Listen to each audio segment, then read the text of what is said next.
Crans-Montana, quand la Suisse devient un pays du tiers-monde. Et oui, parlons-en de cette tragédie, de cette catastrophe qui s'est déroulée donc en Suisse, dans la station de ski Crans-Montana, pendant la nuit du 31 décembre au 1er janvier.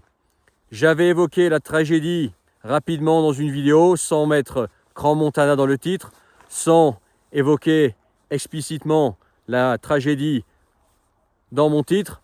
Et aujourd'hui, je vais le faire. 20 jours après, du moins 21 jours après la catastrophe, après cette tragédie. Je n'ai pas vraiment commenté ce qui s'est passé directement parce que je voulais avoir un petit peu de recul. C'était encore tout frais quand j'en avais parlé, ça datait d'une journée ou deux.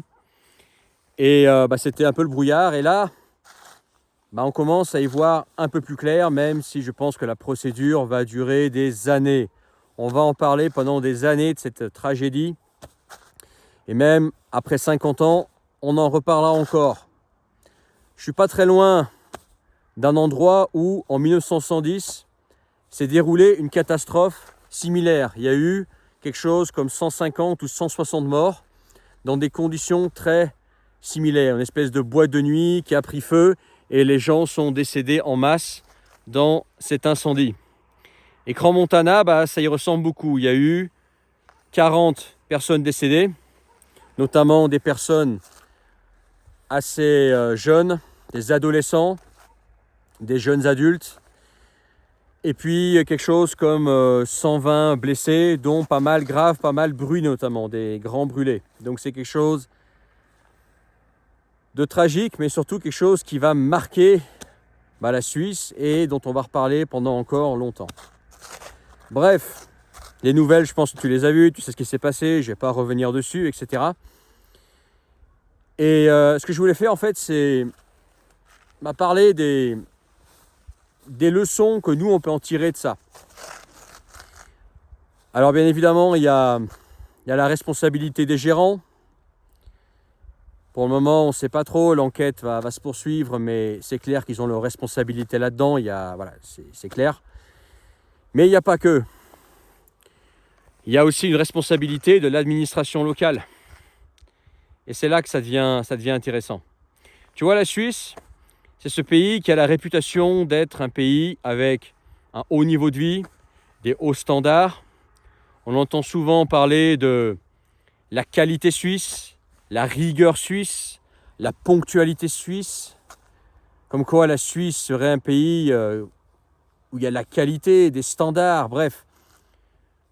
Un haut niveau de civilisation et de vie. Bon, au passage, c'est pas bien différent d'autres pays d'Europe du Nord. Okay, niveau mentalité. Mais ça a cette réputation-là. Donc c'est pas quelque chose qu'on s'imagine arriver en Suisse en fait. Tu m'aurais dit que cette tragédie serait arrivée dans une boîte de nuit au Cambodge, quelque part au Brésil, ou je sais pas, en Asie centrale. Toi, dans un pays du tiers-monde, un pays où le manfoutisme règne, où les standards sont bas, où on sait que ces genres de catastrophes arrivent régulièrement, où tu sais que y a beaucoup de corruption, beaucoup de magouilles, beaucoup de façons de travailler, façons bracassées et branquignoles. Je t'aurais dit, ouais, c'est malheureux, mais ça ne m'étonne pas. Alors que là, la Suisse, moi je suis le premier surpris, c'est pas quelque chose que je m'attendais venant de la Suisse. La Suisse, c'était l'endroit où tu vas en boîte de nuit, tu vas dans un bar. Il y a des standards très élevés, il y a un bon niveau de vie, l'administration est super dure, pointilleuse, stricte, il n'y a pas de corruption, etc. Tout est clean. Pour moi, c'est ça la Suisse. C'est comme ça que je l'imagine. Tu vois ? Mais non, en fait. C'est pas du tout ça. Avec Crans-Montana, c'est pas la rigueur suisse, c'est pas la ponctualité suisse, c'est pas un pays clean que je vois. Moi, ce que je vois, c'est un pays où la corruption règne, un pays où on est au milieu des branquignoles et des bras cassés. C'est ça que je vois de la Suisse maintenant, où il y a clairement des magouilles. Comment ça se fait que ce bar n'a pas été contrôlé de façon plus rigoureuse pendant toutes ces années? Comment ça se fait qu'il y a eu des espèces de bavures, un espèce de laisser-aller? Moi, ça me fait penser à de la corruption, à de la magouille, à des gens qui sont achetés, à du copinage. Peut-être que je me trompe, l'enquête va confirmer ou pas mes dires, mais c'est ça à ça que me fait penser, tu vois. Pareil au niveau du bar, au niveau de comment ça a été aménagé, etc. Ça m'évoque pas le sérieux du tout. Ça m'évoque l'un peu près. Ça m'évoque le ah ça ira, t'inquiète pas. Ça m'évoque le tiers-monde, le pafiguisme, pour ceux qui parlent russe. Ça m'évoque les magouilles d'Asie du Sud-Est. Ça m'évoque la corruption, ça m'évoque le pas sérieux en général, un pays où tout s'achète. Même les fonctionnaires, même l'administration. C'est ça que ça m'évoque. Peut-être que je me trompe, l'enquête confirmera ou pas mes dires, mais ça ne m'évoque pas la Suisse, ça ne m'évoque pas une station de ski suisse où des gens qui ont un certain niveau financier, parce qu'aller au ski en Suisse, c'est pas donné.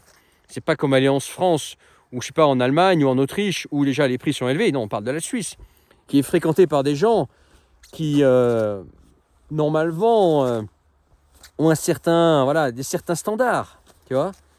Et je pointe pas du tout les clients et ceux qui sont qui ont souffert de cette tragédie, les gens qui sont décédés. Mais tu vois là, c'est pas ça que ça m'évoque, si tu veux. Et pourtant, c'est arrivé. Et quand je vois 20 jours après tout ce qu'on découvre sur cette tragédie, je suis très surpris. Je suis très surpris de la Suisse. Et comme quoi, il ne faut jamais idéaliser un pays et toujours se méfier. Parce que derrière une belle pancarte, derrière une belle façade, il peut y avoir de la crasse. Derrière une façade de pays développés et de haut niveau de vie, il peut y avoir du tiers-monde. Parce que pendant ces courts instants, quand je me renseigne un peu sur ce qui s'est passé à Crans-Montana, pendant ces courts instants, je replonge un peu dans le tiers-monde en fait. Toi, je me retrouve un petit peu en Asie, en Afrique, dans certains coins de Russie, en Asie centrale. Toi, je me retrouve là-dedans. Je ne suis pas en Suisse là. On ne parle pas de la Norvège ou de la Suisse là. On parle clairement de choses qui arrivent, d'événements, de méthodes, d'agissements du tiers-monde. Et c'est pas si tu avais changé le nom Crans-Montana par un autre nom et tu m'avais changé la Suisse par un autre pays du tiers-monde, en fait cette histoire aurait été tout à fait logique. Mais non. Tu vois, c'est ça qui est grave, c'est que même dans ces endroits où il est censé y avoir des standards et de la qualité, non en fait. Tu vois, et moi ça me fait prendre du recul sur la Suisse. Je dis ah ouais, moi j'ai cru que la Suisse c'était comme chez nous. Moi je viens d'un pays du nord de l'Europe où effectivement c'est rigueur, tout est très strict, la corruption elle est sévèrement réprimandée. Il y a aussi le fait d'être à l'heure. Il y a aussi des hauts standards, etc. Ça me fait penser un petit peu à comment j'imagine la Suisse. La Suisse, j'y suis déjà allé, mais j'ai jamais vécu. Alors qu'en fait, non, la Suisse, moi, ce que je vois, du moins de ce que je vois de cette capsule de Suisse, moi, je vois des bras cassés, des branquignoles et du tiers-monde. Et pas du tout un pays développé comme j'aurais pu l'imaginer. Pas du tout un pays protestant du Nord. Pas du tout. Bref. Ça, on en reparlera de ça. C'est un truc dont on va parler pendant des années, alors pas sur ma chaîne, je ne vais pas parler que de ça, bien évidemment, je vais peut-être en reparler une fois ou deux, j'en sais rien, mais de toute façon c'est une histoire dont on va parler pendant des années, on en reparlera dans 10, 20, 30, 40, 50 ans, comme on a parlé du 5-7 pour ceux qui connaissent, dans l'Isère. Et qu'est-ce que tu veux faire maintenant? C'est malheureux, c'est surtout... l'impact que ça va avoir, ça va l'avoir déjà sur toutes les familles pour qui cet événement est un changement de vie. Aussi les victimes qui ne sont pas décédées, qui vont devoir vivre avec ça toute leur vie, avec des blessures, etc. Et puis je ne pense pas que ce soit très bon pour la publicité de Crans-Montana. Tu vois, là je crois que Crans-Montana, au niveau marketing, ils ont du souci à se faire. Parce que tu as un événement comme ça dans ton village, au niveau retombées négatives, ça risque d'avoir un impact long terme, quoi. Mais voilà, ce que je voulais dire, ce que je voulais juste partager mes pensées sur Crans Montana. Et mon étonnement, en fait, par rapport à ce qui s'est passé là où ça s'est passé.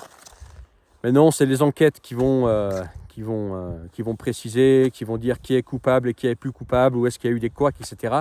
Mais en général, en fait, moi, je vois du laisser-aller, je vois du pas sérieux et même de la corruption potentielle à tous les niveaux, là. Moi, clairement, quoi. Je suis un peu abasourdi par ce qui s'est passé, où ça s'est passé, quoi. Bref, je te laisse là-dessus. Rejoins la communauté privée en commentaire. Non, pas en commentaire, plutôt en description. En description, tu as 2 liens. Si tu veux qu'on s'appelle, toi et moi, on parle du sujet que tu veux, eh ben, tu peux réserver un appel avec moi, un appel privé. C'est en description, combien d'une heure, d'une date précise. Commence à faire froid, donc ma bouche commence à avoir du mal à parler, donc je vais te laisser. Et puis, si tu rejoins le canal Telegram, recevoir tous mes messages à venir, ne les loupe pas. C'est en description le premier lien. Je te laisse là-dessus. Moi, j'aime la rentrée. Et puis, à bientôt pour une autre vidéo. Ciao.